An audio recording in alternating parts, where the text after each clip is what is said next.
Welcome back to the Fanspeak Network and a very special episode of Friends of Best Ball. I am joined by Pat of the Fantasy Dog Pound, and we're going to talk to him in just 1 minute.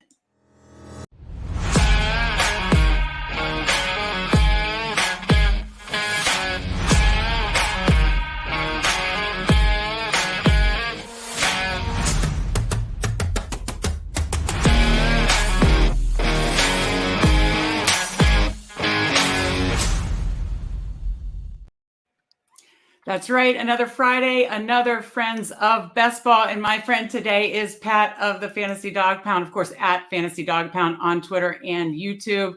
And I'm so excited to have him today because I love watching his streams. I just had a very new appreciation because, Pat, I usually do my streams with somebody. And you do. I mean, I know you have guests too, but like you do plenty where you're, just streaming on your own and you crush it. You involve the chat and you're amazing. So first of all, I love your streams, love your content. Thank you so much for joining me. How are you doing? Thank you. I'm happy to be here on the Fanspeak channel. And I'm excited to do a draft with you and sort of see how you do things.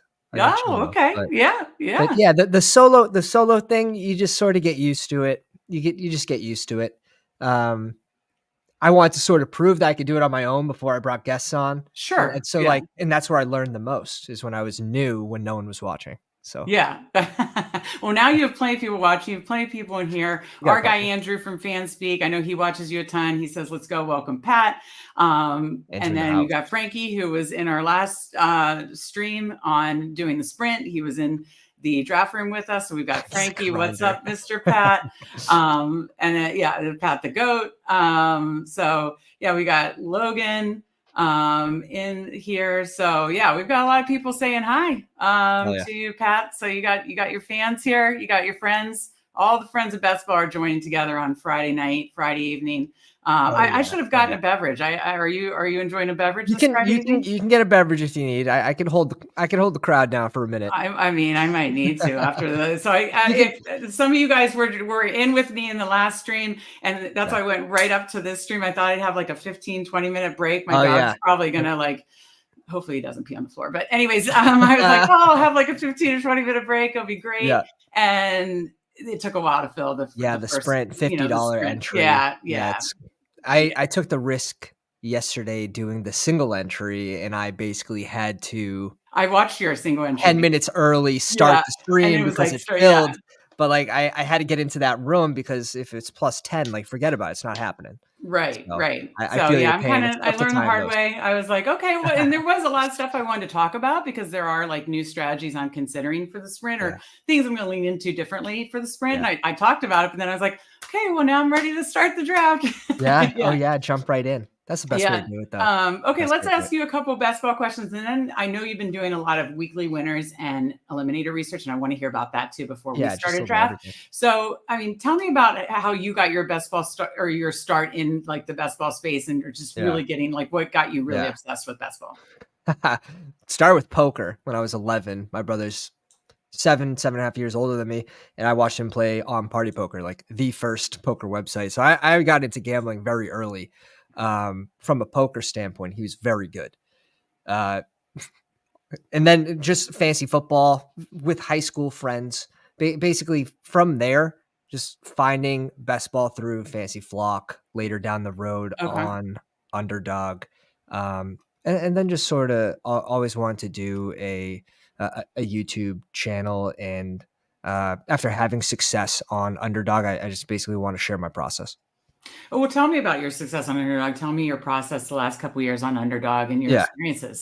Tell me some of your highlights. Yeah. So first year, basically strictly cash game player. Okay. This was back when there was no battle royales. So when you had a badge, that meant you did 500. That means you did 1,000 season long drafts. It's before the $3 entry hacks of 3-person rooms and such. But 40, I had a 40% plus ROI on those cash games the first year, around 400 lineups. And then next year after that, I mixed in tournaments.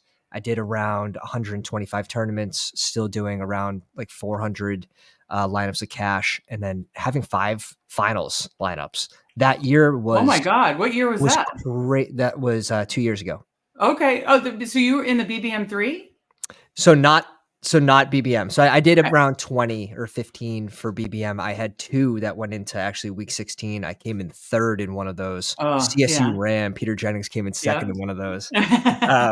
It's hard to forget, like, It's being funny when you close. recognize other names in the industry in your pod. Yeah. That's BBM3. I remember my Okay. stats from BBM3, which is, like, crazy. But yeah, so, like, mixing in tournament play and then seeing, okay, Sure. this process also worked. Let me up my investment, and that doesn't necessarily mean you're gonna have more tournament teams enter. So, like, I got hot. That year, I got hot. My advance rates were, like, 36% Oh into my the, God, that's amazing. Yeah. and then it was higher from round 1 into round 2. So Oh, I wow. caught, like, the late Christian Watson buzz. He's my highest owned player his rookie year. So I got really lucky with when he started to hit. He was on the majority of my teams. But yeah, last year we came in 4th in the Dalmatia 101 single entry, and Oh, nice. that really helped us basically break even last year. Absolutely. Well, I mean, yeah, coming in Which, 4th in any tournament is awesome, yeah. and that was a nice one. I love that tournament structure, and I love these Oh single yeah. entry 3 max. Oh, Absolutely, and wanna scoop oh, all the they're ones beautiful. that yeah, they're beautiful. Absolutely love them. They really are. And then so the year before, you had 5 finals appearances then. Yeah, That's yeah, amazing. unlimited teams, and I Yeah, mean, and a then lot of yeah, it. your advance rate's excellent to have Yeah. those finals experiences, and then yeah, and then taking down 4th in the Dalmatian. Oh well, yeah, that's why everybody should be listening to you. That's why you have a big crew of pounders, and that's why I know I enjoy listening to you. If you wanna come in 4th place, make sure you subscribe. Exactly. That's my bit. Exactly, absolutely. Speaking of, like and subscribe, this like this episode, subscribe to the Fanspeak Network. Yeah, 4 hell yeah. shows have live drafts every week. We're going to be doing more with now these new contests, plenty of other strategy shows, shorts, and good things coming. And of course, you can catch plenty of best ball content on fanspeak.com. So I will say that. A couple other quick questions. Any massive strategy that you lean into one more than the other in typical, not the new contest, but typical Like underdog regular, contest? yeah, it's probably hero running back. Hero running Hero. back Yeah, I or, like like, that. modified. So, like, 1 RB by ETN typically, and then Mm-hmm. grabbing my 2nd running back by, like, A-Rich or not, by, I'm sorry, Stevenson. But that's more for, like, modified hero. Real Sure. hero, I'll be, like, ETN and then, like, Jalen Warren, like, in that range, starting to tap Sure. into my 2nd RB. Yeah, I like the hero builds. Tonight in the sprint. I don't usually do zero that much. I Yep, do. yep. I mean, I know zero is very popular. I know it's been very successful the last couple of years. And actually, I did not make the finals last year. It was a total bummer. I made the BBM3 finals, and it Damn. was a zero, Nice. basically like a zero RB team. I think I took my Mhm, first receiver in mhm. the running back 4th, 5th round, but I don't do it. I really lean into the hero running back. I do like that. Yeah. And you'll get to know me if you doing streams with me. I love 3 quarterbacks in the BBM structure, which Oh, yeah. kind of Oh, I don't know if we lost her or if we lost me. It could be either or. If it's her, then I also like the 3 QB builds right now. This is something that we went over last week, and just extremely strong. If you can hit on QBs like Daniel Jones, if he stays healthy, Levis, um, Derek Carr could be a crazy value. Lost Meg. Okay, yeah. So I'll just spitball. Those 3 right now are, like, my main targets, and I'm gonna have, especially in the marathon, in a contest where it's season long, week 1 to 17, you're trying to find those crazy values. I think it's even more interesting in contests like that. You bring in Daniel Jones, who's also interesting in BBM because you're still getting that rushing ceiling from a quarterback that has rushing upside. So really cool, really cool. And we're going to be getting into more of these other one-off contests like the marathon, like the sprint. But all these contests coming out, I have to catch up on BBMs. It's crazy. yes, last Meg. Technology has not been my friend today. Have you had this? It's okay. It's okay. I've been there. I've been there. I've been there.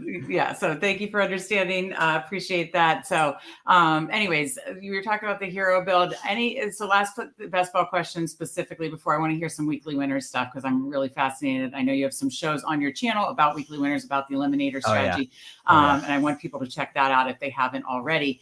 But just give me your favorite like late round. I like asking everybody this because I'm curious. I like to hear other people's take on this. Who's your favorite late round flyer right now? Right now, end of May, like week round 14 to 18 that you're like 14 to 18. Yeah. Let's go super late. Someone that's not being drafted right now that I think could find a role in the offense is Parker Washington. You don't necessarily have to lean into him right now at this point in the off season, but Gabe Davis still kind of returning from that injury might give him some more opportunities in training camp. So I think that one's interesting. I like him in contests that are filling quick. I don't think you need to draft him in BBM. We can wait for more info, but if you want a one-off guy, scroll down guy, I think he's cool. Okay. So he's your scroll down guy. Got it. Like 14 to 18 going that in that range. Is Burton is close to there. Close to there. Yeah, absolutely. Give me Burton. Give me Roman Wilson on love Roman as many Wilson, teams, like as many teams as I can get them. Okay, I like that. And thank you for holding it down, Pat. I greatly appreciate that. I don't know if you answered this question or are we back on Danny Dimes train? Thoughts on Danny Dimes? 100%. Okay, 100%. There we go. Someone in the chat earlier 100%. Asked about doing a Danny Dimes stack in the marathon. And I said, I mean, you got I mean, especially the marathon where you're looking for people that can be crazy values. He needs to be like a 400 win rate type QB and he'll play the whole season. Like you stack him with like Hyatt. If you get a hit on a pairing that goes that late, you're going to see big results. So especially in the marathon. I was gonna say in the marathon, those season long, you're really looking for guys that are massively outperforming ADP. So you nailed it. Yeah. Exactly. So okay, now let's talk weekly winners. Before we jump in, let's talk your strategy and the research that you've done on weekly winners and eliminator. First of all, which do you like one contest better than the other? And what are the biggest strategies that are standing out to you? You got to go with the weekly winners. It's like drafting the ceiling guys versus drafting like the floor. And that's kind of unfair. That's true. That is what it is. You want high floor players, but it just feels more fun to draft those ceiling players one after another. And then kind of, see what sort of strategy you want to use. And you don't know what it's going to be going into it, really. It might be dependent on bye weeks. Bye weeks 12 and 14 are super heavy. Maybe you go in all bye week 14 and other bye weeks and focus 12, which a lot of teams are going to have less live players, like stuff like that. Those little nuances. There's so many strategies, and it's really tough to say this one's right, this one's wrong. If you're focusing 1 week with game stacks, no one really knows. And the contest it's definitely worth drafting because it's not figured out. But we did find definitely some little nuggets. I'll say. I was going to say, do you want me to pull over the data yet? Do you have the data? Sure. Let me switch. Okay. Yeah, and the biggest takeaways here, number of QBs. There were a lot of teams going 1 QB, but obviously 2 and 3 were more popular. Mm-hmm. Now, I'll say this is a big jump from 3 QBs. Mm-hmm. A big jump. 4 QBs, not a lot of people are doing it, but I still think there's diminishing returns on 4 QBs. You have 3 dead roster spots every week. Right. I'm all set there. But this is a big drop off from 2 to 3. That investment, that shows something. Yeah. 1, I don't think we can necessarily say 1 is wrong just yet. If you're going, maybe Josh Allen or maybe even someone like Trevor Lawrence, like someone like a value. I don't think 1's necessarily wrong. Running backs and receivers sort of seeing the diminishing returns on 7 and then on 9 receivers from 34% to 14. And let me back up a little bit. We pulled the data from the top 10 teams, weeks 1 to 17. Okay. So the highest outcome lineups that cash in the top 10, 170 teams in total. And again, you see diminishing returns on 7 running backs and 9 receivers. Right. a lot of teams are drafting 9 wide receiver teams because teams were going 1 QB, teams were going 1 tight end. So there were a good amount of 9 wide receiver teams, and you see a 20% drop off. That's pretty interesting. But the successful teams is what you're trying to focus on. What were their build? You're basically the saying the highest outcome teams each week. And we really broke it down into, okay, how many had Laporta, how many had Kyron, how many had Puka. We want to sort of find these outcomes that, okay, was the data kind of tainted in any way?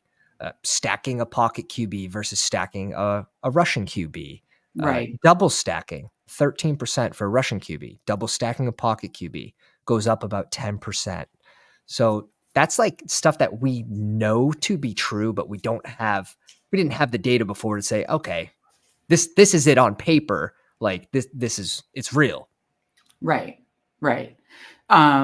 So with all this data, and this is amazing, by the way, and again, check out Pat's full show over on the Fantasy Dog Pound, because I know you did a full show with this. What is your favorite exact build on weekly winners then? If you it's got to be it's double anchor RB, most likely. The running backs are hitting the flex 60% of the time, and that doesn't even matter if you're drafting wide receiver 4 before your RB3. Like, running back was still hitting the flex over receiver. Wow. Okay. So it's very interesting. We went into like these builds, and so we saw, okay, what was their flex that they drafted? Yeah. And even if it was receiver, like running back was still hitting 60%. Yeah, that's interesting. So what number, you said probably more 2 quarterback 2, like what if you did to double the double here? 26882 is it's a fan favorite. It's boring because it's what we're used to drafting, but it's proven to work. And some of the late QBs can be a top 3 QB. Right. So what's the cost of bringing in a second QB that late that has a starting role, like Levis, like Bryce Young, like Daniel Jones for now? What's the cost versus bringing in your 9th receiver, where we see a lot of diminishing returns? So same thing with the second tight end. I feel the same way. So how many weekly winners have you done so far this season? I think about 15 to 20. Okay. I don't think the ADPs are settled yet. Same thing with the marathon. Same thing. Like, ADP should be wildly different for each contest. And right now in Underdog, they're not. So I do think there is an edge to each of these contests, which is why I think it's actually good to draft those now. Give BBM a little break, because you're not getting a ton of news to change ADPs in BBM. So I kind of draft where the edge is. That makes a ton of sense. And I want to be respectful of your time. You have a live show at 9:30, so we should get into a draft. So anybody who wants to get into a draft with us, I'm going to go over to. Actually, do you want me to pull? Do you want to? You let me know. Yeah, I was going to say you can pull up yours. It doesn't matter. I was going to say no. Let's just roll with your screen. But let's count it down, Pat. Hold on. Let me pull over BBM, and hopefully we get in the same room here. I mean, my situation, it just logged me out. Okay, come on, work with me here. Technology. Yeah, technology today. It can be a pain. It can be a pain. Okay, I'm finally ready. So I'll let you count it down since you got it on your screen. Let me know when to hit enter. 3, 2, 1.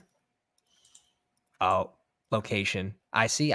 Fail on my end. Okay, there's still 10 people in this room. Let me know if you want me to get out. We're in. You're in? Okay, yeah. Perfect. Okay. If you refresh the page, I've noticed that it kind of works itself. I hate when that happens. I'll test it before, and then that drives me insane. So, okay. Wow.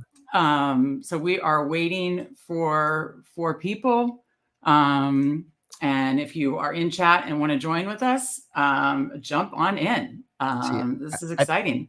If I was in the chat, I would have had theories that you disconnected your Wi-Fi to grab a drink. but I should. She just magically shows up with 2 glasses of wine. Yeah, I should have. I did not think this through well enough. Again, I thought I'd have the like a 15-minute window, let the dog out, go to the bathroom, get myself a night cocktail for the 8:15 show. It just did not work. Best laid plans, Pat. Best laid plans. This is gonna be a sharper room, so it'll be a good video for the viewers that aren't in here to watch, because you're gonna see people, I think, ignore ADP to some extent, and it's always a tougher room for me because people draft with my rankings. So sometimes it's tough. Oh, look at you getting the Influencer 101. Finally. Look at you. Pat, this is so exciting. I think this is like my second one. Like, I am not getting any 101s. And this is so exciting. Though McCaffrey did fall to me on another Friends of Best Ball. So this might be like a Friends of Best Ball thing. I think it was last week with Tyler. Cowboy. Are you sure you don't want like Tyreek Hill? That's right, because you're number 3. So, and we've got Andrew in here, TD King. We've got King of QC. Okay, I like it. Logan, Candyman, King of Kings on the back. Good luck. Okay, I didn't even see King of Kings. Okay, he was in. Yeah, exactly. He was in the last draft with us, so that was so much fun. So, I love seeing all these people. This is awesome. Thank you guys so much for joining us. So when I was in the draft with, I was like, wait. Okay, it hasn't started yet. I was like, did my thing freeze again? It probably would draft like it'll be like that guy that drafted like the rage quit and then drafted all like. Yeah. Well, I kind of respect him in a way for kind of admitting to his mistake. He did admit it. Yeah. And like whatever. Yeah. Like he made a mistake. Yeah, he made a mistake. He got angry. The people that do it on purpose and like don't learn from it, like they're doing it on purpose or not posting about it, like whatever. Right. Let's go Tyreek here. I need some more Tyreek. There we go. Yeah, we got it. I was gonna say at 3. Do you lean more Tyreek, Chase, or just try to balance it out? I want a little more Chase. Like if I could if I could shave 2 points off Hill and give it to Chase, I like that. And another reason I like that is because Burrow's price is so cheap. So if Burrow hits, like you're getting like the value. Yeah. It's kind of twofold. I love that. But the last Friday with Tyler at Emo Cowboy, we did draft together and we got the 2 spot and someone took Lamb and we did get McCaffrey. So I want to say, and that's cool. I think I have maybe one spot. So this is only like my 3rd McCaffrey share. So this is really exciting stuff. So I'm pretty pumped. Let's go. This is going to be fun on the back too. I'm glad Frank is far away from me. He loves a lot of the same players, and that really? You guys have a major player overlap. Tough. Okay. These poor badgeless, they don't even know what they're in for. They don't even know. They don't know what they got in with. So Andrew, our part of the Fanspeak team, he is smack dab in the middle. Who did Andrew take? Let's see. Andrew took he's TD King. He got Jefferson, falling to 6. So gotta always like that. And then, and then Logan says, very sharp room. Indeed, this will be a fun one to see who emerges from this. This is going to be a fun. Andrew, I'll trade Roger Goodell towels with you. He's got a signed Portnoy. Roger towel. It's pretty cool. Yeah, absolutely. All right. So coming around, Andrew just did a short video for us on the round 2 and 3 receivers. Who are your favorite round 2 and 3 receivers? Because there's so many of them. Yeah, I have Drake London. He goes in the 2nd. I have him ranked at pick 12. Yeah. It's for me. It's London, Adams, Debo over Ayuk, Olave. Yeah, London. I don't mind bringing Waddle up there. He's rising. Right. I wouldn't mind putting Nico behind Evans and Waddle, to be honest. But Waddle's been a big riser. I really like Drake London. I really like the Falcons playoff schedule. Obviously now with Kirk Cousins, it's just going to be so different. So Scott, Stewie, and Chad, he's great on Twitter. He's so kind. Good to see you in here. Actually, I'm writing an article about this next week on Fanspeak. Check it out. But I mean, to tease, obviously, I love the top offenses that are the top offenses, like the 49ers, like the Cowboys, the Ravens, those type of offenses. But I'm also trying to dig for some of the undervalued. Who's this year's Texans? Right now, my favorite undervalued offense is the Titans. I love where all of them are going and the value you can get on, Levis all the way down up to Pollard, Ridley, Hopkins, Chig all the way late. So late round value stack, it's Titans for me. Of course, there's, I love all the top offenses and I'm trying to get access to them as well. So, okay. So you're back on the clock. Would have loved Debo there for a little Miami San Fran week 16. I was going to say that's week 16. Yeah. However, we'll go Mike Evans. I love that pick. Love that pick. I was going to say in Andrew's video, Evans is definitely up there. I mean, Drake London, Evans, and then, I'd probably lean Debo. But I don't know. You can make a case for so many of these guys. Do you like Olave? I know I need to pay more attention to the Saints because I know the new offensive coordinator is something that I need to consider. But no, I don't. I haven't taken much. I think he goes too early. Yeah. I agree. Okay. I'm trying to decide if I get weird and do double hero running back or if I take one of these receivers, because all my favorite receivers just went right in a row. Yeah, that's tough. That's tough. It feels early for a chain too. I don't know. I'm going to do it. I'm going to go double hero, and then I'm not going to touch running back for a while because I don't think I've done that with my other McCaffrey build. So this will just be unique for me. So how do you like to? Do you like to obviously mix that with your? Oh, I'm back on the clock. I just was so focused. You're good. I'm going to go. I don't know. I have DJ Moore over Diggs. What are your thoughts on that? Yeah, I do too. Okay. So I went DJ Moore. I was debating DJ Moore, Diggs. I like the alphas of the receivers in the crowded receiver rooms of Bears and Texans. I tend to lean towards Moore and Nico the most, but I'm still trying to get my access to all the other receivers in the Bears and Texans rooms. How are you handling those rooms? The Bears, I am going to start mixing them in now that it looks like their price leveled off, but definitely was heavy faders the first couple weeks after the news that Keenan Allen joins the team. So I really haven't touched them as of late because I want the final price on them, and the draft season's so long that you can afford to do that. You sort of think of it as a portfolio. Yes, of course. Yeah. Same thing with Diggs. Like, I don't think this is. You think he'll fall further? They're gonna bounce back and forth. 1 week it's gonna be a Tank Dell week. 1 week it's gonna be Diggs week. 1 week it's gonna be a Nico week. I just think both Nico and Diggs should probably both fall just a little bit. And that's okay. If you ignore them and you focus someone that you think is going to rise, like Waddle, who we've been heavily focusing in the second round, third round when he was still there.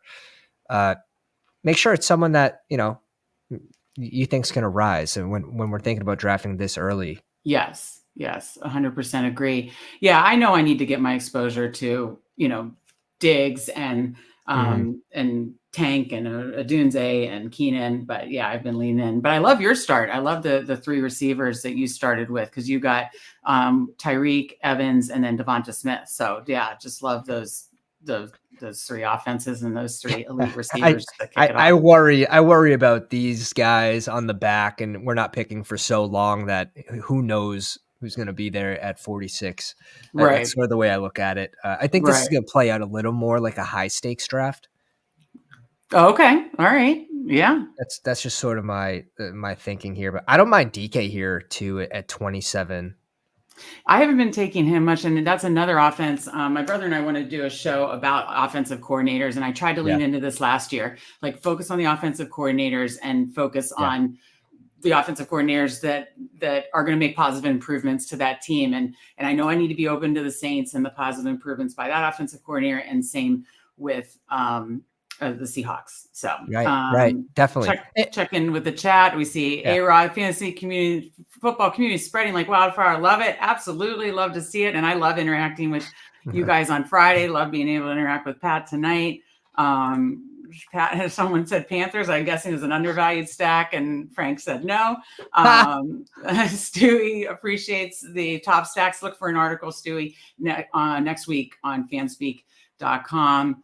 I should be open to Olave. I just haven't yet. But he should have been the man. He should have been the man last year. Yeah. And Justin, he's part of the Fanspeak team. Happy Friday, chat. Yeah. So happy Friday to you, Justin. Shout out to Justin for the retweets on the Twitter. Appreciate you, man. Oh, that's awesome. Yeah. No, Justin and Andrew, everybody in the Fanspeak team, they're great, good people. And and we love watching your streams and interacting with you. This is fun. That's what someone said in one of my, I think it was the last Friends of Best Ball we did, that they love how the best ball community is growing, but also like, collaborating like we are tonight, and that's fun. For sure. That's fun.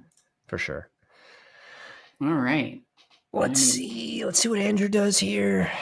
Yep. TD King back on the board. I have my eye on 3 players that I'm comfortable with. Did Lamar? I saw this right? Lamar, the first QB off the board at 37. Interesting. Wow. Oh, that's good. Okay. So King of Kings got Henry Lamar. Okay. Derrick Henry Lamar. Interesting stack. I like that. I would love to bring an ETN here. I'd love to bring an ETN. 6 picks after ADP. Oh, you got to get through one more. There's a little bit of FUD, right? With like Tank Bigsby, like, oh, they're going to give him more carries. And then you have the crowd that's like, Tank Bigsby sucks. Like, okay, well, which one is it? Which one is it? ETN going to be a value or should it be falling? And I'm on team ETN. Okay, so you got your guy. I still like Bigsby though. Like Bigsby, he's going to be probably a 16th rounder. The coach just keeps saying it. So right.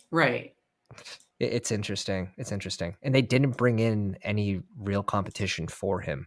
Right. Yeah, it's just really those two. Dearness Johnston. Like, he hasn't.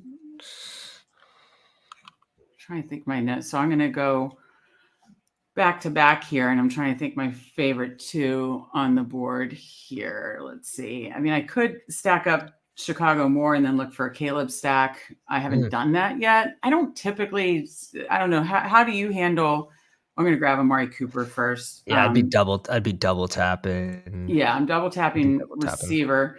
But how do you handle like the rooms where you have to draft 2 receivers fairly high? Like, do you do that often? Can you restate? So like the 2 Bears receivers are going in the first 3 or 4 rounds here. Yeah, I don't know if I love that. But no, I don't. Yeah, I don't do that often. I think you have to lean into the early capital on one of them. Yeah. All right. So I'm going to go Christian Kirk. So I got DJ Moore, Amari Cooper, Christian Kirk, since I went, hammered running back early with McCaffrey and a chain. So, and I guess it depends too on like, okay, what offense are we talking about? Is it a pocket passing QB? Is it a rushing QB? Like Jalen Hurts, you have 2 of his receivers going in the first 3 rounds. Like if you draft him, both of them, there's a very slim chance they're both going to get there in the same week. Now, this final is relatively small, 539. It's not the smallest. Right. Ooh, wow. I think I have to take him. Yeah. I got the spoon out. We got to scoop. We got to scoop this one. We got to scoop the back to back. Back to back. We have to. You scoop the value. I like it. So I'm going to look at your start here. So Tyreek Evans, Devonta, try to like that. You got Etienne and McBride both scooping value. I like that a lot. Yeah, it's interesting though, and I think you're like, even if you're questioning that, you're on the sharper side. Like, how does both of these early Chicago receivers get there with the rookie QB?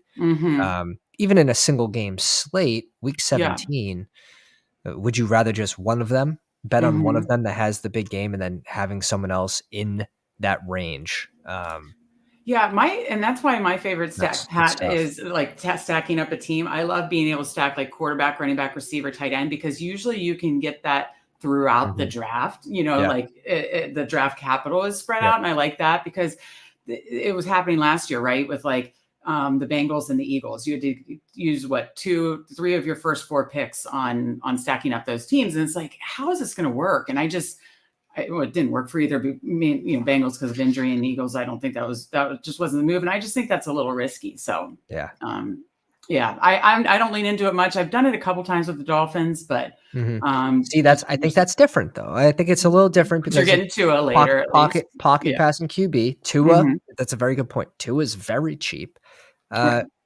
how do they get there? They got to throw the ball. Jalen Hurts on the other side.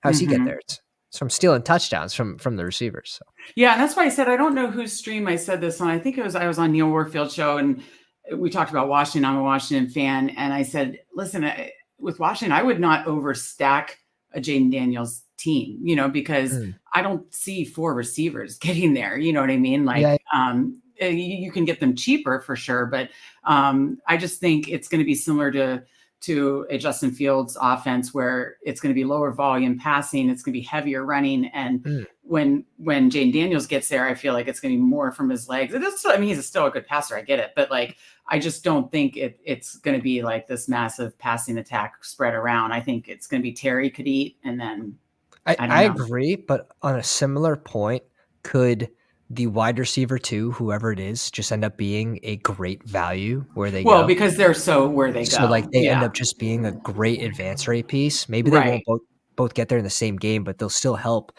your advance rates and potentially leverage it that way. Sure. No, price matters. So I was gonna say price matters all in every case. So okay, so Scott says thank you guys. And we have a Never Bigsby. Justin says never say never. So Scott says thoughts on how many QBs we are drafting. I joke around. But I'm serious. I have my reasons. I am a 3 QB girl most of the time, not every single time, but most of the time. But I make sure that the capital is spread out such that my total spend on the QB is I'm not overspending. And again, I have multiple reasons. Yes, it does protect injuries and floor weeks. But again, as I talked about, my difference with this and then the sprint, you're not trying to get pushed through from quarters to semis and semis to finals. It's 3 cumulative weeks. Right. Whereas, so if I'm just attacking 2 good floor ceiling combos, whereas you need the best like quarterback stack. So I want to give myself 3 outs in the playoffs. Last year, week 15 was Jared Goff and Baker Mayfield. It wasn't who you thought, so it's like, I just want to give myself 3 options. And that's mainly why I do it here. But that's why then on the sprint, I'm going to lean more too. So, but personal preference, again, we can all have different best ball strategies and have successful advance rates, meet in the finals, all the good things, So and that's what I love about best ball. 100% true. 100% true. And if anyone knocks someone else's strategy, unless it's ridiculous, very, very, very bad. We've seen it's not like we haven't seen that before. Oh, okay. Walk falls. See, like I probably would have scooped him at 70, but I shouldn't have. Like Kyler, I'll bring in the stack. But yeah, different strategies. It's hard to say what's wrong. Right. Yeah, definitely. I didn't think Kittle would fall back to me. He did not. I was kind of hoping for a Kittle fall. Didn't think that would happen. I was wishful thinking. So I am on the clock now, back to back here. Kittle's price is awesome. 66. I'm going to have a lot of Kittle. Yeah. I wish just where I was sitting, I really couldn't, do it, get it. And that's a bummer. But I'm going to take Ingram here because I got Kirk. Hell yeah. So, love the Jacksonville offense. And then I am going to go ahead and grab another receiver. Where are you on Keon Coleman? I'm trying to decide how much I want of him early. Do you think he's going to fall or rise as we get further into draft season? I think he could rise a few spots, but I mean, realistically, he's probably not going to pass Ridley or Keenan Allen. So yeah, I'm going to go ahead and take him just to get exposure to the Buffalo offense as my 4th receiver. Just wanting to keep that pacing of getting, not getting boxed out on receiver since I went 2 running backs early. It's interesting that these rookies sort of go in front of D-Hop. Now you're drafting these rookies for the end of the season. Mm-hmm. Um, Right. so maybe with this team where I have 3 receivers, wide receiver vets, I'd be a little more comfortable bringing in Brian Thomas in this range. Right. Kind of focusing like end of season. Now, Yeah. unfortunately for you, it does make Trevor Lawrence one of my targets Oh, as well. but that is true. I just realized that. Now I just we'll see. We'll realized see that. what happens. Like we got Tua here. We got some other options still. So Oh my gosh, that's too funny. Yeah, we have a battling stack already right here it's at the funny. top. I love it. It's I funny. love it. But we'll still stay friends no matter what. It's okay. Yeah, it's good. That's good. It's good. Just That's a good point. I forgot you had ETN. That's hysterical. yeah, so bring in a little pseudo mini as well. Yeah, I always say that in my streams and my articles. Like, I'm just all about team correlation. If I get the quarterback, great. If I don't, then that happened to the guy that won last year. He got sniped multiple times, but he had multiple lines that he needed, and this will be interesting for the crowd because I just found this out yesterday. Shout out to Nick NF42 who joins me in a lot of streams and oh yeah, I've seen him in your streams, and I think he's super even joined sharp. us. So He had yeah, like yeah. 10. He had like 10 lineups in the top 10K last year in BBM4. Oh my god, that's amazing. He did out the closing line value for the winning team. Yeah. So like based on the the early opening ADPs, and it Okay. was in the negative. It was like -70. Okay. It was -70. So like his ADP, his team was ADP negative. Okay, right. And he And won. I So assume it's he drafted the winning lineup was drafted like late August or September, or do we know? oh I no September definitely. It was I want to say was it July? Oh, was I it? have to Okay. look back into it. I want to say the ADPs were definitely more mature Okay. when he drafted, and Right. on his picks, a lot of his picks, he actually reached up, and they were good picks. So that's the thing. Mhm. So like closing line value doesn't matter if you're drafting the The right right guys. players, right? Yeah, exactly. So If you have a if you're player ranked hitting, better, yeah, exactly. yeah, Um, it's funny, and I know closing line value is a big talk, and there is studies that Leone did about mhm. closing line value in actually having a positive effect on your advance rates, and I Right. believe that to be true as well. Sure. Yeah, no. I totally get it, but again, then I go back and forth with, well, it depends Mhm. where you have the player ranked and where you stand on the player, and again, the player just needs to outperform, Def, So, yeah. definitely. And he was, obviously the winner was proof of that. Okay, there we go. The 9 spot with Josh Allen and A Rich spending Ooh, a lot at wow. QB here. Let me see the rest of it. And he did a Double double RB hero, start. yeah, double Yikes. RB start too. So he's going to have a lot Good of catching luck. up to do Good luck. on receiver. Yeah, that's going to be interesting to see how he lands that one. I love Ferguson and his ADP. I love Ferguson and his ADP. It's crazy because like Dallas is one of those teams that Oh okay, yeah, who's gonna be the second favorite target? Like right yeah, now for wide receivers, it's like Brandon Cooks. He goes to pick like 125. right, So right. that's an easy team that you can double stack with a pocket passing QB at the Yeah. right price. Oh, I absolutely. I'm very, very, very high on Cowboys. Have written about it, talked about it, Yeah. be about it, draft about, Hell yeah. draft Hell it. yeah. I did a Chiefs and Cowboys stack in my first sprint. So Nice. and Nice. I was able to get 4 Cowboys too. I got Dak CD. I got CD at the 2 spot, and then I got Ferguson. And yeah, I love where Ferguson's going. And then I followed up. I need to catch up at running back because I did 0B, so I got Elliott. Yep. So Nice. Yeah, yeah. And Elliott seems actually really good in those zero RB strategies. yeah, Now, yeah. Elliott versus Gus Edwards. Where are Mm. you on those two? Because they go within like 10, 12 picks. Yeah. I'm drafting both. To be quite honest, I'd have to pull up my rankings to see actually who I have ranked higher. I don't Yeah. because I don't actually have it plugged in today. But I honestly have been drafting both quite a bit. And I like both. I'd say I'd give a slight lean to Gus, just thinking like his volume and the rushing volume. Dallas is very pass happy, but I still think Elliott is going to be that goal line guy. And that's what I said on the show before this is I'm fine targeting him in this. I know people get grossed out by Elliott, but like he is still going to get those goal line touches. So,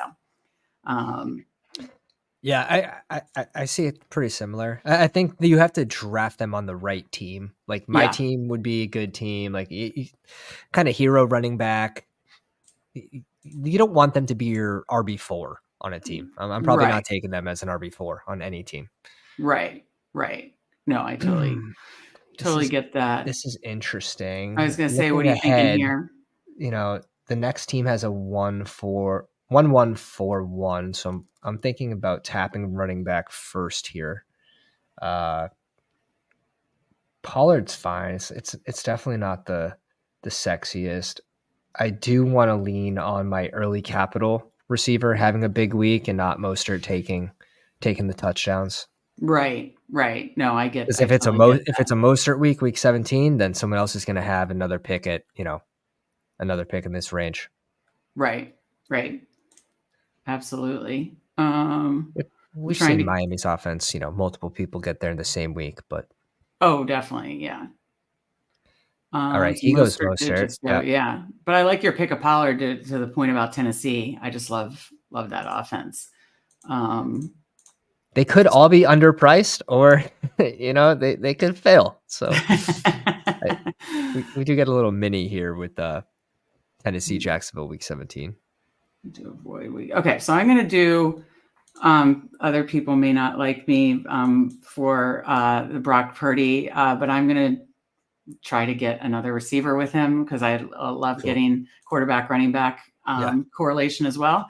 And he's obviously the top plus pick. From CMC, yeah, exactly. Dump offs going to the house. Yeah, exactly. We've seen that so much. And then I still like actually I'm gonna go Lockett and lean into that Nice. Get my fifth receiver again. Since I went 2 running backs off the jump, I want to get that fifth receiver before it dries up. And I am trying to lean more into the Seattle offense here with the coordinator change. So I love it. Bindle's good to see you. You were in our last stream chat too. So thank you for joining. GM, thank you. Love it. So yeah, how are you feeling about your team so far, Pat? Balanced. This is how I like to draft. Multiple outs at QB with Tua as a QB2. We bring in the Cleveland Miami stack here. We have the Jacksonville double with the Tony Pollard bring back. So obviously, like the next pick around 118 Tua, 120 Trevor Lawrence. We're hoping for one of those guys at 118. Sure. Yeah, no, I think you have it set up perfectly. I love the way your build's shaping up so far. Do you typically do are you leaning into elite tight ends heavier this year? I know you're mixing your definitely portfolio. Definitely done at 2 tight ends here, 100%. Right. I love entering tight end at like the Kittle Ingram range. Right. But Trey McBride falls to 51. Like, when else are you going to select him? So yeah, that was a beautiful fall.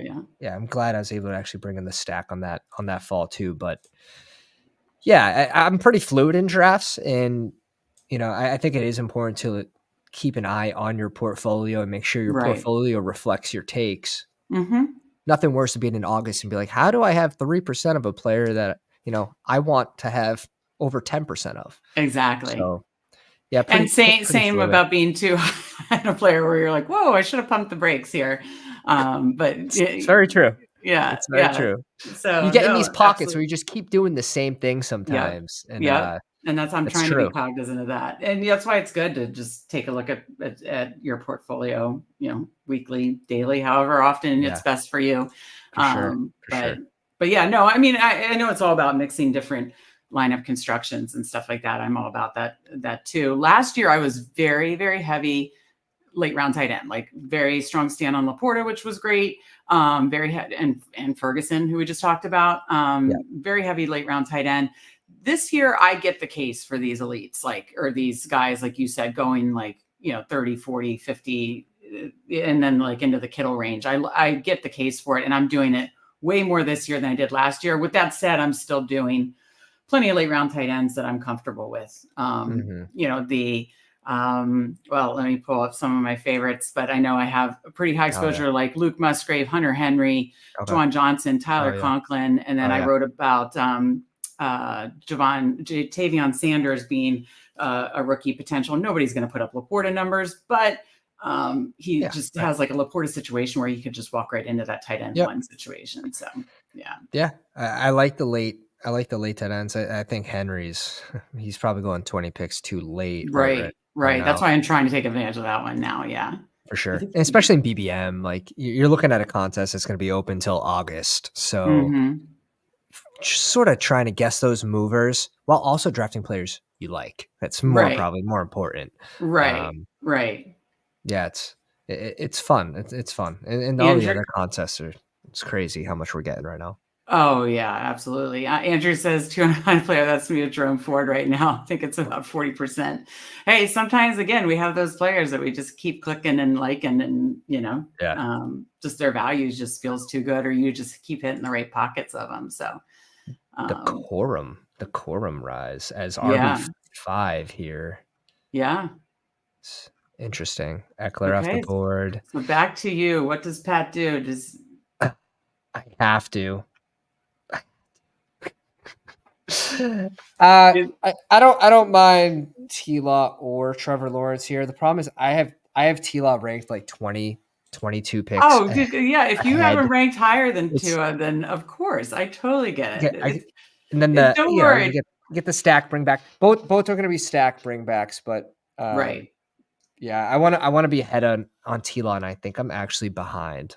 Hey, like I said, I don't mind getting guys that I know that I just like. I mean, I still got 2 Jacksonville guys, and I'm totally fine with that. So yeah.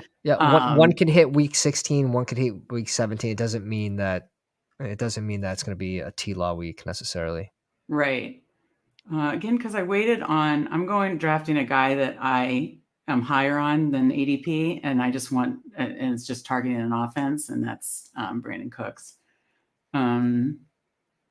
I don't know what to do in this area. I don't love the running backs. How are you him? Do you have much Chase Brown or more Zach Moss? I'm gonna have a mix. I probably just like Zach Moss more because he goes later, but I also like these receivers that go in this range and these QBs. I think Goff could be a great value this year, and he's shown that he has a high ceiling and a big just so many weapons that Goff can get there without really anyone else having an enormous week. Yeah, I was thinking about Goff. I just didn't have any good stacks built out with him, so I kind of just didn't, because the guys I have, I was like, This I'm is gonna wait a little bit. I like Myers here. But no, I like this range of quarterbacks. The receivers, I was kind of, that's why Brandon Cooks was my favorite. So I was like, well, I'll get him as my 6th, and kind of be content with that. Let me see. I'm just trying to. My apologies again. I know that's a brutal one. That's a brutal one. Oh my God, no! Like I said, I never get mad. I never on the live stream. You guys just saw ruthlessness. Ruthless. Oh my gosh, I love just stacking teams. So I never honestly get mad about. You have so many good late stacking partners, though. Exactly. Like Watson would be a crazy one for you, and you still get that rushing upside. You bring entire Lockett. Like you have so many options, and that's also smart. And you can also, with another tight ends potentially stack, or that kind of stuff too. So no, I'm not. I thought about Tua with having a chain, but then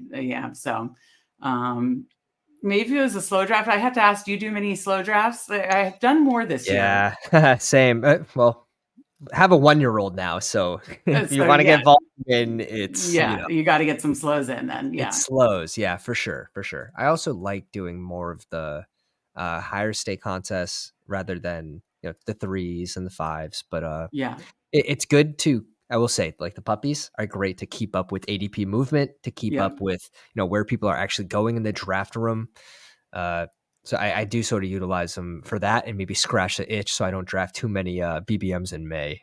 Right. No, that's a great point. And I love just Underdog cranking out these single entry 3 max. And then of course, like you said, giving us all these other options with weekly winners, which you talked about. If you guys missed it, check out Pat's channel with weekly win. He's got amazing data on weekly winners and eliminator. And I just did a sprint draft, and now we have the sprint and the marathon. It's just, I'll have to watch the sprint draft because I want to get into that. How many sprints are you going to do? That's what I'm trying to figure out. Someone asked me in chat, and I'm trying to figure out, with it being like the $50 price point, I'm just trying to figure out like how many do I want that, I just want to make sure, because like it's simple math with the BBM. Like, okay, if you did max it and got one finals team, then you're going to that kind of stuff. So I'm trying to think about that, like the BBM, the sprint, the marathon being the focus, and then wanting to sprinkle in, the weekly winners, the eliminator, and then wanting to take advantage of all the single entry. I don't think I'm going to do as much of the like volume based, like of the puppies and Pomeranians, that kind of stuff. I just want to focus on these single entry and 3 max and stuff like that. Anything that comes out, I'm scooping all of them. So for sure. I like that. I am still looking to queue, because when you're at the turn, you're like, oh shit, I do need to have 2 picks here ready to go. Or more because you never know. But Logan with the Roman Wilson, because he knows he's not coming back. 135. I do love myself some Roman Wilson, so I'm not going to get mad about it. But yeah, he's not coming back to you. Absolutely not. Let's see here. So Andrew got Palmer, Herbert right there. I like that. I think Herbert's going way too low. So I've been taking a lot of Herbert. I've been getting a lot of Palmer, Herbert McConkey. Sure. Yeah. And then King's got Kirk Cousins. Did he get Drake earlier? Yep. I like that. Love that Falcon stack at the end there. Very nice. Nice 3 running backs in a row: Tajay, Zeke, and Lloyd. That's fun. Yeah. Yep. I need to get some more Marshawn Lloyd in my portfolio. I've been seeing more about him, and I know my brother liked him as a draft prospect. And at first I was like, oh, not a good landing spot. But then you hear Matt LaFleur talk about not wanting to overrun his guys and that kind of stuff. And you're like, Goff goes off the board about 16 picks after ADP. This could just be an advance rate god right here. Based on it. And Andrew actually asked, Pat, what's your take on taking QBs naked? When's it okay to do it? Who do you think it's okay to do it with? Goff is a great example of this, because there's so many weapons in the offense. He can spread the ball without anyone having a 40-point game. Whereas like Tua, it kind of revolves around 2 players, right? Right. Here I might just reach out for my dude. It's crazy that you get the Tua fall too. I know. It's crazy. I also like Kendra here, though. I got to go Kendra first. Miller. So I actually think, well, I'll wait and see what happens here. I'm not sure. I got to go Kendra first. I know one of your picks is probably going to be Deshaun. I don't like Deshaun. That's a player take thing. Really? Yeah. So I'm actually, we'll see what Husky PA does. But I have a plan. We'll see. We'll see if it works. All right. Okay. He took it. I was going to take Tua since I have a chain, and then I was going to take Jonnu later. Yeah. So that was my plan. This guy on auto? Nope. Because it just scooped the first pick, probably. No, yeah. He's not. Again, like, this is a crazy ADP value. Like, he could just use it strictly as an advance rate piece. Different bye week, like stop at 2 QBs, rely on his Houston correlation in week 17. I'm completely cool with that. Now, 2 is not the best QB to do it with, but this was a crazy fall. 25 picks.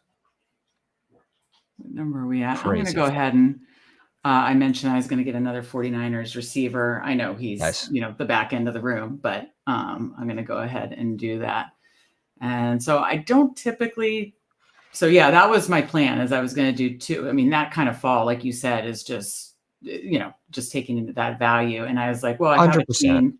And then if I wanted to take either the rookie or Beckham in the last round or Jonnu, and that was what I was thinking. That would have been nice. That would have been nice.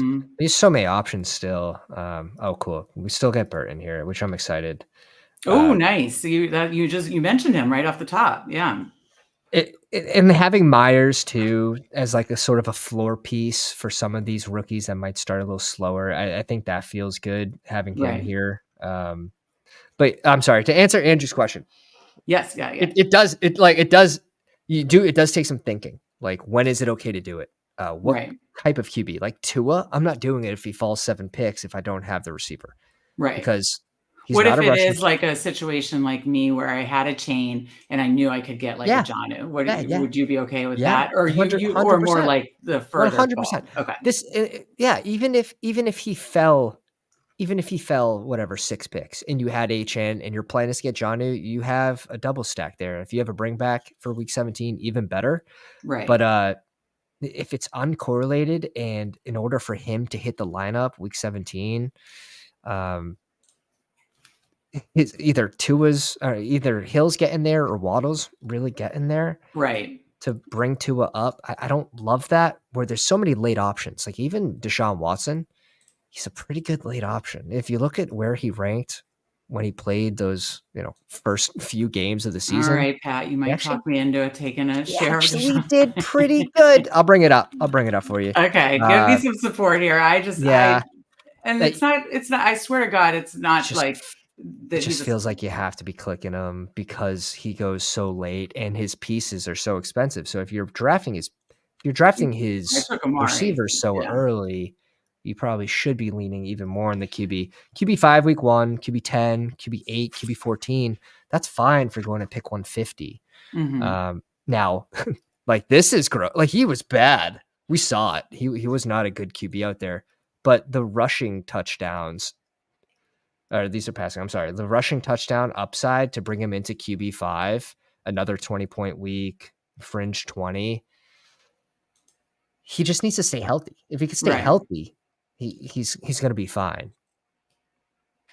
Yeah, and right now we've got him. Well, we'll see where he goes. I mean, it's around his ADP right now. Yeah. Like if you can get someone like Levis late unstacked, like someone with a little bit of rushing upside, it was Jordan Love. Yeah. It was Jordan Love last year. He had a few rushing touchdowns that really helped him spike, and I saw that in weekly winners too. Those rushing touchdown weeks from someone that has a little bit of movement. I'm more apt to draft those guys without a stack. Yeah. Yeah, that's why I love Levis this year. I have him ranked so much higher than his ADP. I have honestly all the Titans ranked so much higher than their ADP. I just think the Brian Callahan offense, they're going to be pass happy, just like the Bengals were. He's got some mobility. Yeah, I'm just super high on Levis and all the pieces. He has weapons. They bring in even Boyd, who could be serviceable. Yeah, they're giving him options to be successful. To drive down the field. They have a nice playoff schedule. I was just going to pull that up on Fanspeak and see, because I do remember I like their playoff schedule, generally speaking. Let me see if I can pull that up. So Tennessee is Cincinnati, at Indy, at Jacksonville. So in a dome in Florida, the last 2 games, all games that could have a potential nice back and forth too. Yeah. So I like that. Where's Chig going? He's going 192. Because you can always backstack. I don't know. I don't mind just backstacking with a tight end, in that situation. Right. All right. So we're coming back up again. Yeah, he saw that RBs were going to fall off the board. People in front of him need to draft RBs. This McLaughlin click was smart. Yeah. Yeah, no, I like that. They did a show last night, talked about RB2s. Watson just went there, talked about RB2s and 0 RB guys to take and mentioned that.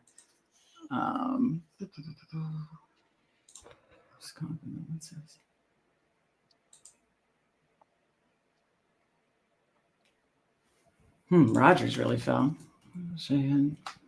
I wish I would have taken Mike Williams. Yeah, of course. You can go Conklin too. You can double tap that. Rogers Conklin, or you have Yeah. Geno. You have Geno with Lockett. What's Rogers bye week is 12. Watson goes at 164. That's what I'm saying. Like at 160, to have someone that could spike into the top 5 while playing a bad game. Yeah, I'm gonna do They that. add Jerry Jeudy, which I'm not sure if that does anything for you, but they do add. Conklin and Ingram are same bye, but I'm probably gonna get a third, so I'm fine. Yeah, and even if it came to like you absolutely needed to draft another position, it's not the biggest deal to take 1-0 at tight end. Tight end's the one, but I usually lean into 3-5-7-3. We'll see how this shakes out. I think it could still this that way. So I got a couple guys queued. All right, but yeah, that was too big of a fall because 40 or Rogers went 154 to 168. So I had to reach up for someone just to grab them. But I got Roshan. I do like what you did here. Back against the wall, right? Back against the wall, you pull in the correlation stack, which there's so many late like stacks like this that are actually very attractive in a way. They are. There's a lot of really nice, and I know the guys Andrew and Justin talked about late round like quarterback tight end stacks, but there are just late round correlation stacks that you can target. And I talked about Levis Chig. With Rogers falling that far, I have a lot of Ty Conklin. I mean, he's not a sexy pick, but he literally has been like steady Eddie. Like, what was like on his description? Like he's gotten like 70 targets or something in the last 3 years in a row or something like that. I mean, he just gets targets. So Rogers is greedy in the red zone. Mm-hmm. Like, you have to remember, like Rogers is a greedy bastard in the red zone. Yeah. You remember all those years in Green Bay? Like this dude's throwing from the 2-yard line. So right. Exactly. You have 2 of the Jets' weapons also going in the top 12 picks. We're relying on a healthy season from Rogers. Like, right. I think that's a good scoop. Yeah, no, I like the scoop, and I liked it with Conklin. I like Conklin as a second tight end. And you and Andrew, I feel like it's the thing from Step Brothers. Did we just become best friends? Because nice. I had to see my back's against the wall because I have to catch up at RB. Luckily, I'm done at QB. I'm done at tight end. So now it's like it's find those sort of 0 RB. But again, this is like a modified. This is almost like a modified hero RB where my second one's Pollard. Yeah. And I bring in these 0 RB archetypes. Right. I liked Pollard as your second one a lot. I like that a lot. I think it makes sense there too. It's funny. There's like 7 running backs that all go within those 12 picks, and they're just like all bunched. They're all bunched together. Did Juwan Johnson already go? So you're a Washington fan. I am. Dotson, is he the wide receiver 2, or is he the wide receiver 3? I think he's we'll see when we see actual action with McCaffrey. I mean, I love the McCaffrey pick from like a just standpoint. And he went sooner than expected in the draft. Yeah, definitely higher than anticipated. I mean, both him. How do you feel about that?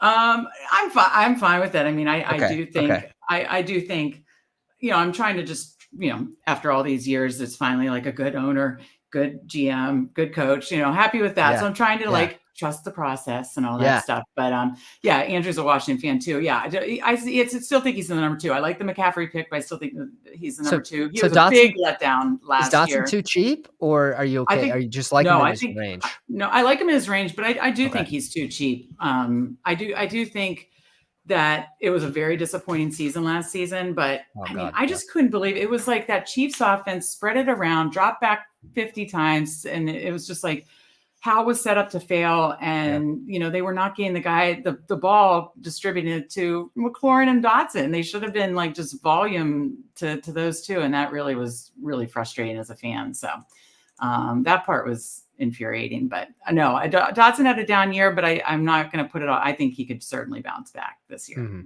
So I think he's the number 2. Andrew thinks he's the number 2. Damn, I was hoping Will Levis would fall back to me. He did not. Somebody else had my idea. They did 3 late round quarterbacks.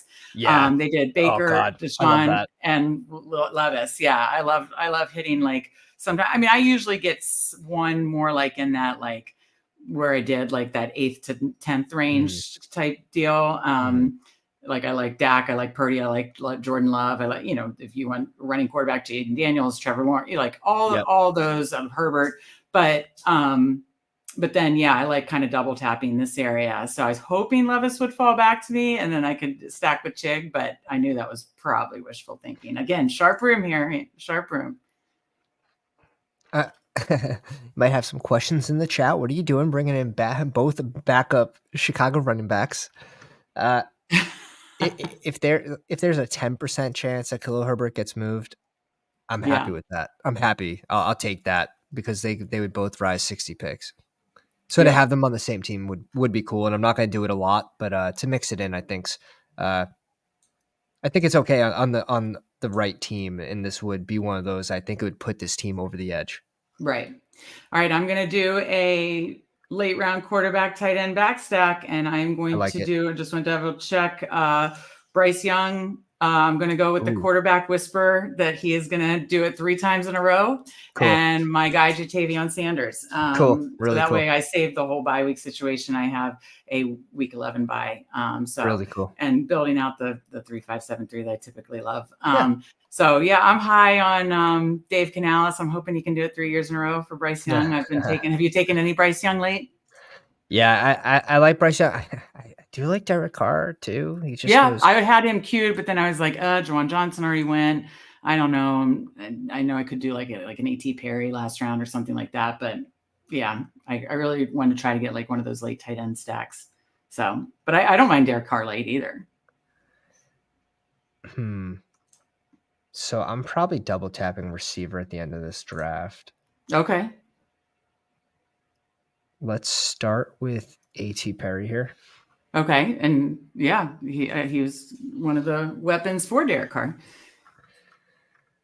I know he's not going to come back. Right. I know he's not coming back in this room, so I'm going to grab him here. It'll be interesting. But I do like your team. You started off RB heavy, and you end up not overspending with McCaffrey. Yeah, I'll probably grab one last. Yeah, I'm going to grab one last one in the last round. That's just like a 5th one to protect. But touching on your 3rd RB with Chase Brown, I think is cool too, because he could have this crazy high upside where maybe at the end of the season he's getting 50% plus of the touches. Right. Yeah, no, that's kind of why I wanted to I was kind of going back and forth in that area about when to get my 3rd running back, and I was like, if I wait too much longer, I'm going to start to feel a little queasy about it. So I wanted to, obviously that's kind of the nice thing when you get the 2 early. Then you just focus on like building out the rest of the team. And so I have a couple last round running backs queued up. Pat, I just saw the time. I'm so sorry we abused in making your show. No, you're good. I already changed the time of the stream to 9:45, so no worry at all. Okay, thank you. I am so sorry. Thank you so much for bearing with our late start with the late sprint. I understand it. I was kind of hoping to get Hyatt back. So Logan squeaks Hyatt in the 17th.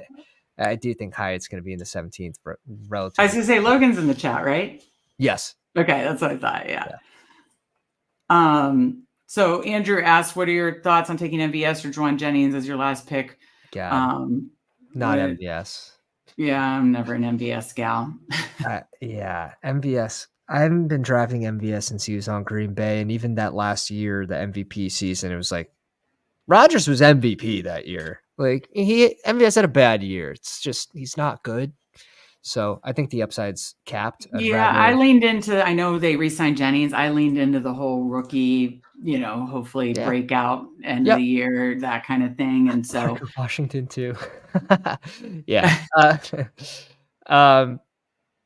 Ricky, I do think Ricky's price might be expensive. It feels like someone has to get hurt in order for him to really. I know it does make me a little nervous. If whatever I'm trying to look at exactly what pick I took him, wherever I took him, it's like I wasn't, I guess, in love with the other. 145. It's right around his ADP. And Quinn Johnson, Mooney. So you're shooting for upside. You also had you also had the stack too, so it makes sense. Yeah, I had the stack. I wanted because I just had McCaffrey, and so I wanted to add to that stack. If And maybe I still Debo gets hurt, maybe Debo gets hurt, and now that team's freaking cooking. Right. So yeah, I mean, I think that's the way that if one of the receivers gets hurt, that he really makes the most impact. But I definitely like him better than like the Jennings, and just think that young talent, and I'm betting on that. But yeah, it wasn't ideal. I mean, this team didn't fall the exact way I wanted, but I still feel like I built it out the way that I'm happy with structurally and stuff. So hell yeah, that looks good to me. Oh, well, thank you. I love your team too. This last pick might be gross, but yeah, no, Kyler Lawrence. I love that pairing, and yeah, and you especially look at the top of your board. I mean, just the falling value that you got. The correlation. I like it a lot. This man, usually see when you pick pick top 3, right? And there's people that know your rankings. There goes McMillan. The end of the draft really gets fugly quick. Oh yeah, definitely. I might just Rondell Moore just for maybe a couple spike weeks, but by week 12 not ideal for me. I want to try making someone not by week 12, but leaning into the top 3 plus Myers is probably fine. By week 12 will be a little tough, but we could have a tight end fill the flex. Right.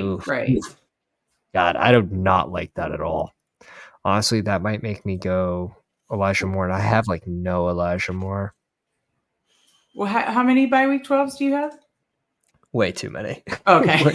way too many. I'll bring in a little mini with Njoku and Moore. I don't mind that either. Well, that's it's by week 12. It's hard. I mean, there's just a lot of teams, good teams on that bye. Yeah. So we're targeting those teams, obviously. If both of my first 2 RBs were in 12. So who was the sneaky last pick? We didn't even see it. You didn't see it? You tried sneaking it. No. Evan Hall. So yeah, I'm trying to get more Evan Hall. Yeah. I like that as like a last pick, 5th running back in the whole double hero build. That I'm totally fine with that. Evan Hall, Eric Gray. I think both of those are really good 18th round picks right now. Yeah. So. Well, I know you need to go, so I mean, I can wrap things up. Okay. And thank you. I just have to thank you all the pounders that joined the chat. I'll go over the teams really quick after Pat leaves, but thank you to Pat. We'll be interacting on Twitter. I'll be in your streams. I'm sure you'll be in more. And definitely, we're going to be doing some live streams too that I want to talk to you about too. So a lot of fun stuff this summer, right? We'll definitely have you on the pound for sure. Yeah, and, we'll link up again this summer. Thanks for having me. Thanks everyone for coming out. Make sure you slap the like, hit the sub, and do all that fancy stuff for the algo. And then go over to the Fantasy Dog Pound, get in his live stream and rip another one. We'll be live. We'll be live in 6 minutes. Exactly. That's what makes a great Friday night. Meg, have a good night. Thank you for having me. You too. All right. Take it easy. All right. Bye. Okay. I just realized that let me see if I can pull up, was sharing. If I can pull this up quick, my dog's losing his mind. But let me go to completed and pull up the draft real quick for those that want to see how we all landed this thing. Again, mine was 3, 5, 7, 3. We have Frankie in chat. He'll be there. He was a loyal streamer with us today, Frank. So I appreciate it. You were in with me in the sprint. You're in today, and then we'll jump over to Pat's channel and stream. So I love it. But let me go through these real quick. I ended at 3, 5, 7, 3. Stacked 49ers, Jets, Panthers, Purdy, Rodgers, Young. Got Christian McCaffrey, Devon A-Chain, can never say that right, Chase Brown, Ty Chandler, Evan Hall, DJ Moore, Amari Cooper, Christian Kirk, Keon Coleman, Tyler Lockett, Brandon Cooks, Ricky Parasol, Evan Ingram, Tyler Conklin, Jatavion Sanders. Used those late stacks to build out stacks. So like that I was able to accomplish that. Wasn't my favorite team, but we still got it done. Liked Pat's team, 2682, Kyler Murray, Trevor Lawrence. He got his Jacksonville stack with ETN too, which I love. Pollard, Kendra Miller, Bucky Irving, Rashawn Johnson, Khalil Herbert. Then we got Tyreek Hill, Mike Evans, Devonta Smith, Brian Thomas Jr., Jacoby Myers, Jermaine Burton, who I know he's high on, A.T. Perry, Elijah Moore, McBride, and Njoku. He's definitely got some nice team correlations and stacks. Love that. I'll just go through these quickly. TD King, our guy, Andrew, Rob, 3583. Jaden Daniels, you did a 3, Andrew. Probably not the worst idea with Jaden Daniels, but you got that Jaden Daniels upside. Jaden Daniels, Justin Herbert, Geno Smith, Saquon Barkley. Oh, I like that nice hero build. David Montgomery, Jonathan Brooks, Jaleel McLaughlin, Braylon Allen. A lot of guys that they talked about on the show last night. Go check out their episode from last night. Justin Jefferson, DK Metcalf, Terry McLaurin stacked with Daniels, Ladd McConkey, Josh Palmer stacked with Herbert. Love that. Gabe Davis, Darnell Mooney, Jalen Tolbert. Love that late Tolbert pick, and Kincaid and Fant got that late stack. I love that team, Andrew. That's a really strong team. I like that a lot. We knew this was a sharp room. I don't know who's coming out of here. We got King of QC, 2673, Jalen Hurts, Matthew Stafford. Very nice. Aaron Jones, Tajay Spears, Ezekiel Elliott, Marshawn Lloyd, Antonio Gibson, CEH. For 0 RBs, that build, I love those running backs you're able to pick up. AJ Brown, Jalen Waddle, Cooper Kupp, Xavier Worthy, Roma Dunze, Rashee Rice, Demarcus Robinson, Brock Bowers, Juwan Johnson, and Colby Parkinson. So, yeah, I like that. Like that he got some, obviously the team correlations, and I can definitely see some, at a quick glance, some run backs, but definitely like that build. And who else did we have in chat here? Logan, 2592, Joe Burrow, Jordan Love those 2 quarterbacks. Isaiah Pacheco, Zamir White, Brian Robinson Jr., Nick Chubb, Tyler Algier, Garrett Wilson, Devontae Adams, T. Higgins, Jalen Reed, Roman Wilson. Love that pick. I know they said you had to go get your guy. Zay Jones, Tez Walker, Jalen Hyatt, Parker Washington, who Pat mentioned, and Jake Ferguson, Hunter Henry. Love those tight ends. Those are 2 of my favorite tight ends to target. And do we have anybody else? King of Kings. That's right. There's our guy. 2682, Lamar Jackson, Kirk Cousins. Love those 2 quarterbacks stacked together. And then I like the Lamar Henry stack too. Got Najee Harris, who I'm very high on. Devin Singletary, Ray Davis, Dante Foreman, Tank Bigsby. Like that running back room a lot. Marvin Harrison, Drake London, Calvin Ridley, Jamison Williams, Jahan Dotson, Troy Franklin, Wan'Dale Robinson, Luke McCaffrey, Pitts, and Goddard. So very strong tight end room.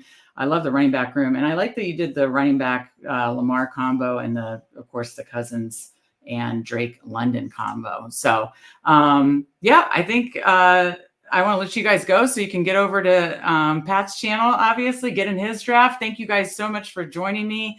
Nice teams, everyone. Great draft. This was a really strong room. I don't know that I'm totally happy with my team, but I'll tell you what, I had fun, had a blast talking, always have a blast talking basketball with you. So it was always fun talking to another best ball streamer in Pat. He's amazing and love his content channel. I know you guys all do as well. So I'll probably go turn his channel on as I go have some dinner.